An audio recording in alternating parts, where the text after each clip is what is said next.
paglalakbay mo sa buhay, dapat masaya ka. Siyempre, hindi naman tayo pwede mag-skip sa simula. Doon talaga yon magsisimula. Maraming pagsubok, maraming dadaanan. Pero enjoyin mo lang ang journey. Lahat yan makakayanan. Kasama natin ang nasa taas kung man tayo maglakbay. At ang importante, paglalakbay, pag napagod, magpahinga.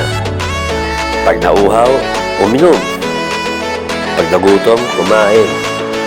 Basta hindi ka nalalaman ng kapwa, goods yan. Ako nga pala si Tom Eckhart, ang aking social media name. At welcome sa Tom Trip TV. Gusto ko lang mag-trip, obvious naman, di ba? Joke lang. Siyempre, pera, wala naman ibang dahilan, kaya gumawa ng content. Para kumita. Pero ang totoong rason, memorya. Paglipas ng 100 taon, maaalala pa rin na may tetok na umusbong. At ito ang aking Trip TV. Ito Mount Romelo, napakarami naming istorya sa lugar na to. Hindi ko nga alam kung bakit ako pabalik-balik sa lugar na to. Na-inlove yata ako sa lugar na to. Kitang-kita naman sa tanawin kung gaano kaganda, di ba? Maghihirap pa nga lang muna bago makapunta sa mga waterfalls, ilog, at saka mga pagliliguan. Maputik man, mapato ang daan, sigurado ako sulit na sulit ang mga pupuntahan. Malapit na tayo sa campsite, maglalakad-lakad ka lang. Mga kubo na yan, pwede nyo rentahan yan. May tindahan din dito, kaso nga lang sarado, 12 weekdays. Kaya solong-solo namin ang mundo. Ang halaga ng kubo na yan, siguro mga nasa 700. 500 to 700. Ang dami ko tuloy biglang naalala dito sa lugar na to. Diyan kami nagtatayo ng tent. Diyan may lumuwas bigla sa harapan namin sa tent. At iba't ibang tent na makikita. Ngayon, walang tao dito. As in, wala. Kami lang. So, ibig sabihin, solo namin talaga.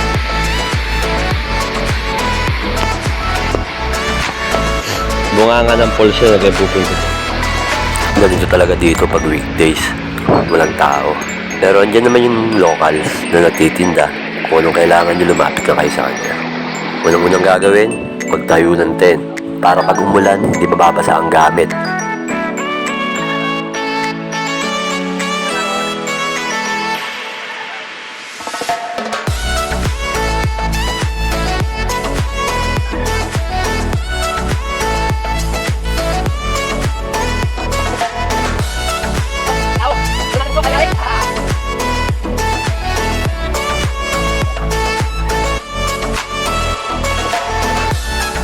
May mga cottages naman dito para safe ang gamit at hindi mababasa. Pero sa ibang bundok, pag wala, yari ka kagad pag di ka nagtayo ng tent. Sigurado, basa lahat ng gamit mo. Kaya kung mapapansin nyo kung bakit ako nakatsinelas, kasi nga, wala akong trekking shoes. Joke lang. Kabisado ko na kasi yung lugar na to. Alam ko na yung maputik, alam ko na yung madulas. At alam ko na rin kung paano mag-iingat. Lagi natin iingatan ang sarili natin pag nasa bundok tayo. Walang ospital doon. At big shout out sa Manjaro Outdoor Sleepers. Napakatibay ng tsinelas nila. Biruin mo, 6 na beses ako akyat, baba. Isang beses lang ako nadulas. Isang malupit na dulas. Yung tipong napasabi ka na buti na lang walang nakakita. Tumalon kasi ako. Akala ko makakabalanse ako. Pero hindi ako nakabalanse. Nadulas ako. Lumublob yung dalawang kamay ko sa putikan. Halos umabot sa sigo. Pag angat ko nga, akala ko kulay green. Pag green yun, tayo ng kabayo yun. Nakatawa yung laugh effect. Tuwan-tuwa no? Sobrang hirap nga pala talaga mag-edit. Totoo nga yung sinasabi ng mga vloggers. Napakahirap mag-edit. Lalo na kapag cellphone lang ang gamit. Uulitin ko hindi ako magiging vlogger. Trip TV to. Nagtitrip lang ako. Gusto ko lang na maraming memorya. Kaya ako gumawa ng YouTube channel. Kung pagbablog na tawag nyo rito, di vlog. Basta ako meron akong Trip TV. So gumawa rin kayo ng inyo. Kung ayaw nyo manood, gawa kayo channel nyo. Oops, baka sabihin ng iba, ang sungit yun naman. Hindi naman. Real talk lang. Kung ayaw nyo manood, hindi ko naman kayo pipilitin. Pero pwede mag-like, subscribe, at comment. Libre yan. Huwag kayo mahiya. At hindi naman mahirap mag-click. Antayin pa ba natin maghirap tayo sa buhay bago tayo mag-desisyon maging masaya? Sabi nga ng iba, hindi naman importante malaman ng iba kung gaano ka naghihirap. Ang importante malaman nila kung gaano ka kasaya sa buhay.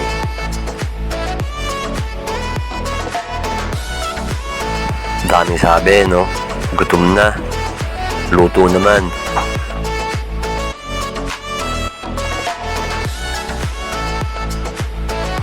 Ang niluto ko pala ngayon ay yung bigay ng lokal na gulay. Naminta siya ng talbos ng kamote. Hinalo ko ng sardinas at pinaasiman ko ng kalamansi. Okay naman yung kinalabasan. Masarap naman. Ang tawag sa luto na yan, pacham. Masarap naman yung gulay kasi sariwa, bagong pitas. Bigay pala yan ng lokal. Yung may-ari ng tindahan sa taas. Si Kuya Flor. Pangalan pambabae pero kuya, no? Pagtapos namin kumain, diretso na kami sa waterfalls at maghahanap ng spot na pagliliguan. Sobrang lamig ng tubig. Ang hirap mamili ng spot. Kaya guys, see you next trip. Kita kits.